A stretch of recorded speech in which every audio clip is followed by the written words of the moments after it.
home. They're the taxpayers of New Zealand, not these mythical rich fat cats. I can see your point entirely, that the red tape, the interest rates and the low wages certainly don't help people into their first home. Those sorts of things are medium-term fixable. You know, we can possibly fix those with policies in the medium and long term. Does ACT still think that there should be help for those people right now who cannot afford low-cost housing? We've always said that there should be help for low-income people, and we've always had top-ups as part of our policy, so that, you know, like a negative income tax, if you like. We've also said this, and this is where I agree with Peter, that when you have families at risk, particularly young mothers that are struggling, it's silly to have about 20 agents of government running around actually looking after them. I'd much rather have it that you put a mentor beside them, actually fund the mentor to help the family, because their struggle is actually with basic understanding and knowledge. Yes, we can do a lot to help people, but don't just think that we can come along and say, mythically create money. We've actually got to get to the basics right. Yes, we do need to help to support low-income people, and the real families at risk, actually money ain't the solution. We actually need to get a person beside them that can really help them and deal with the basic dysfunction that is in that family. All right, thank you. Matt, we'll move on to you. So what were the progressives actually doing while the house prices got more and more expensive? The interest rates went up, and as a member of government, how did you not see this coming? And why has the government been so slow to respond to first-home buyers' pain? Well, that's a heavy load. Here's where I'll say yes, Labor is often very slow, which is why you need the Progressive Party to give them a push. And we've been talking to Labor about the housing crisis for a very, very long time, and it's one of our key policies, and another reason to party go progressive, because we want to move it up the agenda, and we have been arguing that for a while. It's such an important issue. I mean, I lived in a state house because our house burnt down. From there, we got a state advances corporation loan, I think it was at the time. We got a house. Many of those things have disappeared. So the Progressives have said to Labor, look, we need a scheme of capitalising people's family support, as it used to be. What's wrong with that? We need to abolish the student debt. We've been arguing that for a long time, back to free education. So when you come out of your tertiary education, ready to put your skills to use, you're not burdened with a big debt. You can put that money towards a house loan. There's a very big area in here, no matter what the arguments are, whether capitalism provides housing, I've seen no evidence of that by itself actually, for the public sector here. And this is why you don't want to cut the public sector. Because public housing available for rental to actually keep the market rates down is very important, and also the public role in getting housing is absolutely crucial for New Zealand. It also provides employment, of course, because it's a boost to the economy. And when you've got a downturn, as the 30s proved, you started building houses. The public houses, that actually help the economy to recover as well. So yes, we do have a policy, and yes, we won't accept the blame for Labor. They are a bit slow on the uptake quite often, and that's why they need us. That's why they didn't get Kiwibank without us, 4 weeks leave without us. Do you really have any ability to put policy into your coalition agreement? I mean, yes. the general thought out there is that Jim's just Labor with a slightly different colour and a slightly different seat. Yes, and our Labor colleagues are quite happy to give that impression. But Jim Anderton is his own man, and he has actually put things on the agenda that the government didn't want. I mean, I go back to Kiwibank because it's one example, but there's a big flow through for that. The Labor Party did not want Kiwibank. We had to fight for it. They didn't want 4 weeks leave. We had to fight for it. ACT didn't want it either. The Green Party supported us, and I think the Maori Party did, but the Labor didn't want it at first. So there was a big role for a party like ours, and I know that other parties on the right are arguing the same thing, and they're possibly right, to push the particular policies they want for a more slow-moving conservative partner. And that's where the Progressive I'm not conservative, though. Dr. Russell Norman, your party was the only one calling for capital gains tax to take the heat out of speculative property bubble. Michael Cullen described capital gain tax to us as not a political reality.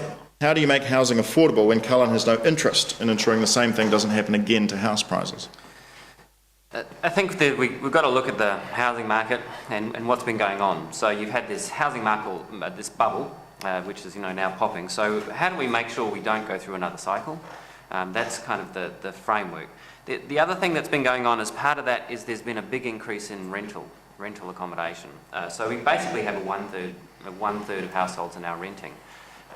So while you have this big increase in the rental accommodation, the amount of state housing has remained static, or income-related rentals, at about 65,000 housing units. Which means that having an ability to kind of make rentals affordable, its impact has declined over time. So we actually really do need an increase in social housing or state housing or community-owned housing.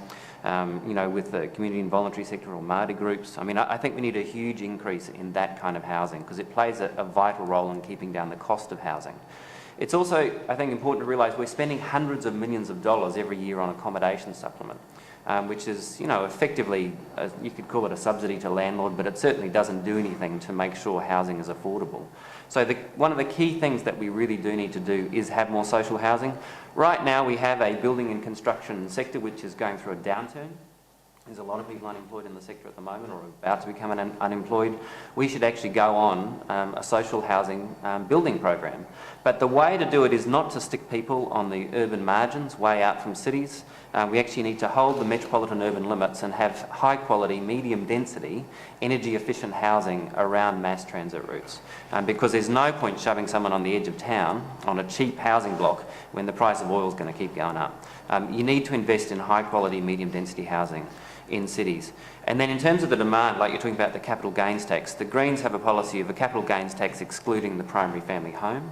So it's meant to put it on the multiple investment properties that we've seen, and also to change the tax system so it stops incentivising multiple investment properties as it has done.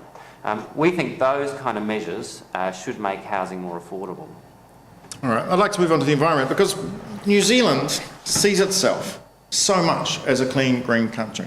We have the 100% pure by the New Zealand Tourism Board. We love it. We all think of ourselves as environmentally aware and environmentally conscious. Yet it seems every time anybody tries to introduce anything that is environmentally green, we all cry, yell and scream. The light bulbs are filled with mercury. The shower heads are filled with whatever it is. We find a way of belittling it to some point. And the reasoning behind it may have been noble, but we will find the one thing that we can make political headline out of, or that Paul Henry can talk about on Close-Up, or that we can go on about.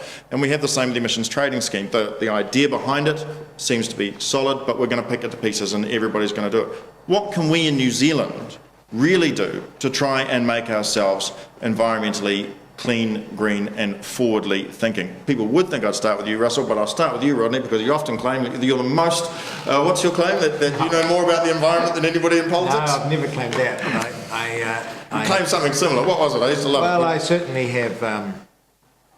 Because you don't even believe in climate change. I have a bachelor's degree in biology, a master's degree in environmental science. I taught environmental science, and I have a master's degree in environmental economics, so it was a considerable interest of mine.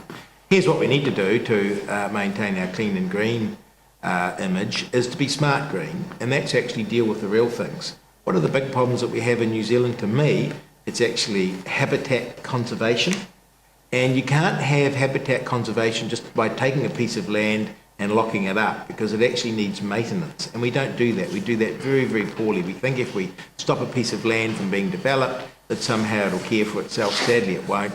In particular, we need pest control, because that is devastating our flora and fauna. We don't need an emissions trading scheme. I think the whole thing's dopey. Yes, it's going to be picked to bits. It doesn't matter who's in power. Now, are you saying we don't need emissions trading scheme because, as you recently claimed, that man-made global warming doesn't exist and that global warming will be great for New Zealand and that CO2 is a misunderstood nutrient? Correct. So is it? I mean, is that you're going down the Leighton Smith angle of man-made climate change? It's all a conspiracy. The scientific communities of the 8 major nations, the OECD, all of those scientists is just some grand global conspiracy, or is it really just because you're on the fringes, you're trying to get 4%, and you can go the crazy side? Do you really believe it? Yeah, no, I really believe it. I really believe that's good. I don't think it's a conspiracy.